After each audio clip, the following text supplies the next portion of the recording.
आप, मैं हूं आपके साथ सुरभि राजपूत। कल यूपी में चौथे चरण को लेकर मतदान होने हैं। 9 जिले इसमें शामिल है और 59 विधानसभा सीटों पर लोग अपने मताधिकार का प्रयोग करेंगे। हालांकि इसे लेकर तमाम तरह की व्यवस्था प्रशासन की तरफ से पूरी कर ली गई है। ये 9 जिले और 59 विधानसभा सीटें अवध क्षेत्र में आती है, जो कि हर मायने में बीजेपी के लिए काफी अहम है, क्योंकि अगर कहा यह भी चाहता है कि अवध का आशीर्वाद मौजूदा पार्टी को ना मिले, जो भी मैदान में हो, तो उनके लिए कहीं ना कहीं सरकार बनाना एक तरह से अग्नि परीक्षा हो सकती है। अवध की तमाम सीटों पर बीजेपी की इस वक्त अग्नि परीक्षा है। 2017 में बीजेपी ने प्रचंड बहुमत के साथ सरकार बनाई थी, अवध में से भी ज्यादा सीटें लेकर आई थी, लेकिन इस बार का चुनाव हर मायने में काफी अहम है।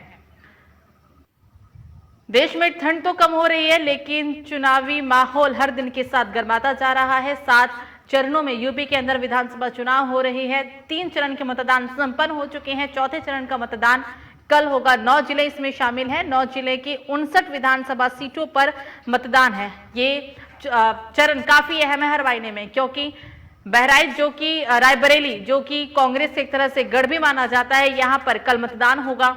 लखीमपुर खीरी में भी कल ही मतदान होने हैं। बांदा जिले में भी कल ही मतदान होगा। यानी कि कुल 9 जिले और 59 विधानसभा सीटें, जहां पर सुबह 7 बजे से लेकर शाम के 6 बजे तक वोटिंग की जाएगी, मतदान होगा और लोग अपने मताधिकार का प्रयोग करेंगे। लोकतंत्र का सबसे बड़ा त्योहार देश में चल रहा है।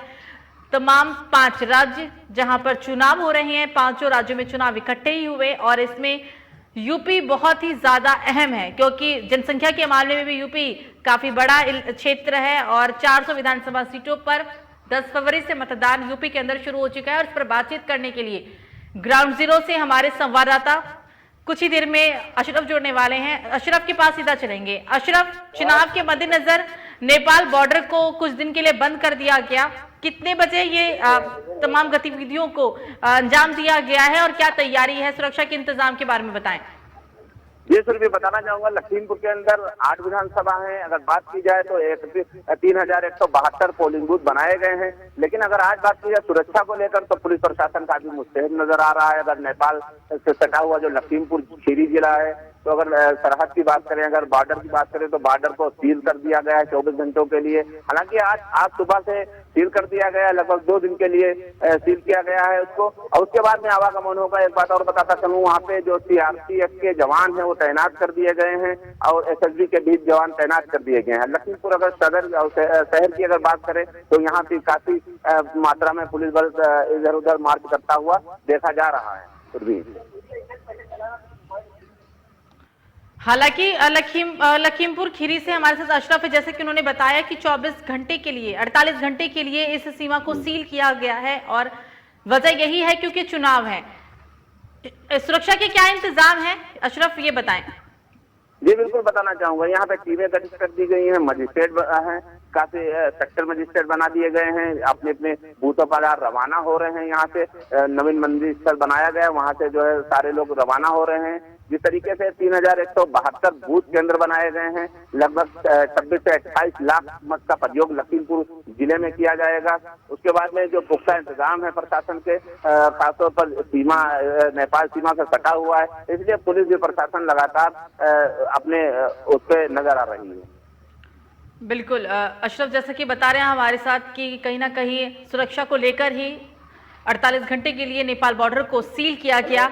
अशरफ, इस बार कांटे की टक्कर देखी जा रही है बीजेपी और समाजवादी पार्टी में। जब चुनाव की तारीखों का ऐलान हुआ तो कहा यह जा रहा था कि कहीं ना कहीं इस बार बदलाव संभव है, लेकिन जैसे कि देख रहे हैं कि पहले चरण का मतदान हुआ, दूसरे चरण के मतदान, तीसरे चरण के मतदान को लेकर अब ये आशंका जताई जा रही है कि जो मतदान प्रतिशत अभी तक देखा जा रहा था या आंकलन किया जा रहा था, ऐसा कुछ नहीं है। 50% या 60% ही लोगों ने अपने मताधिकार का प्रयोग किया है। ऐसा क्यों? ये हम बिल्कुल बताना चाहूंगा, जिस तरीके से चुनाव की रैलियां कल, हालांकि 5 बजे 6 बजे चुनाव की गतिविधियां बंद हो गई थी, चुनाव प्रचार बंद हो गया। लेकिन अगर आज की बात की जाए तो जिस तरीके से यहाँ पे लखीमपुर खीरी के अंदर 8 विधानसभाओं में 8 सीटों पर भाजपा और सपा की जोरदार टक्कर है। ऐसा जब हमने ग्राउंड जीरो पर बात की लोगों से, तो ये भी कहते हुए नजर आ रहे हैं। हालांकि अगर सपा की बात की जाए, सपा के लोगों की बात की जाए, तो महंगाई पर वो लोग बोलते हुए नजर आए, शिक्षा पर बोलते हुए नजर आए। हालांकि लखीमपुर का जब सुरभि नाम आता है तो एक बहुत बड़ा कांड नजर आता, एक बहुत बड़ा कांड भी जहन में आता है, जो तिकोनिया कांड हुआ था। हालांकि लखीमपुर की जो जनता है इस बार तिकोनिया कांड भी पर भी ज्यादा अपना वो कर रही है, फोकस करने में। और हालांकि विपक्षियां जो पार्टी हैं बराबर तिकोनिया कांड को याद दिलाने का काम कर रही है। हालांकि अगर बात की जाए, यहाँ पे पसगवा कांड हुआ था, चिरहड़ल हुआ था महिला का, वो भी बराबर विपक्षिया पार्टी जो है भाजपा पर निशाना साधती हुई नजर आई थी। अब देखना बाकी यह है कि कल 23 तारीख है, कल चुनाव होगा, 10 मार्च को चुनाव के नतीजे आएंगे, फिर तय करेगा कि जनता क्या कहती है। सुरभि, अशरफ, ये वही जिला है जहां पर अक्टूबर के महीने में जब अजय मिश्रा के बेटे आशीष मिश्रा ने किसानों के ऊपर गाड़ी चढ़ा दी थी। हालांकि उन्हें जमानत तो मिल गई है, लेकिन किसानों में काफी आक्रोश है मौजूदा सरकार को लेकर। तो उस घटना को लेकर जो 3 अक्टूबर को अंजाम दिया गया, कल चुनाव में इसका कितना असर होगा? जी बिल्कुल बताना चाहूंगा। 3 अक्टूबर को अजय मिश्र टेनी के बेटे मोनू मिश्रा ने गाड़ी से किसानों को कुचलने का काम किया। उसके बाद में उनको जेल भी भेज दिया गया था, उसके बाद में उनकी बेल हो गई। हालांकि ये न्यायिक मामला था, लेकिन अगर बात की जाए जनता पर, तो भाजपा सरकार पर इसका असर देखने को मिल रहा है। हालांकि जो जीरो ग्राउंड से रिपोर्ट हमने की, उस तरीके से जो देखने को मिला। हालांकि कल जब बात की जाएगी 23 तारीख की, कल चुनाव होगा, चुनाव के बाद 10 मार्च को नतीजे आएंगे, फिर तो साफ जाहिर होगा। लेकिन यहाँ की जो जनता है, एक ये मुद्दा बना हुआ है कि इस तरीके से एक हत्या की जाती है, उसके बाद में उसको जमानत दे दी जाती है, ये जनता कहती हुई नजर आई थी। लेकिन ये एक अहम बात है, बड़ी बात है लखीमपुर के लिए इस तरीके से। तो इस पे चुनाव का मुद्दा मेन बना हुआ है। अगर बात की जाए 8 विधानसभा में, तो भाजपा पे इसका फर्क पड़ने वाला है, ऐसा जनता कहती हुई नजर आ रही है।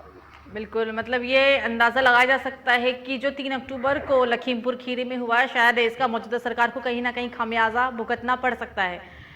अशरफ, तमाम जानकारी साझा करने के लिए आपका शुक्रिया। हमारे साथ अशरफ बने हुए थे लखीमपुर खीरी से, क्योंकि नेपाल बॉर्डर को 48 घंटे के लिए सील कर दिया गया है। कल यूपी के 9 जिलों, जिसमें सीतापुर, हरदोई, लखीमपुर खीरी, राजधानी लखनऊ, बांदा, सीतापुर शामिल है, जहां 59 विधानसभा सीटों पर 624 उम्मीदवारों की किस्मत जो है वो ईवीएम में कैद होगी। नतीजे 10 मार्च को सामने आएंगे और 10 मार्च के बाद ही पता चलेगा कि आखिरकार यूपी में किसकी सरकार बनती है। फिलहाल अभी के लिए मुझे दीजिए इजाजत। नमस्कार।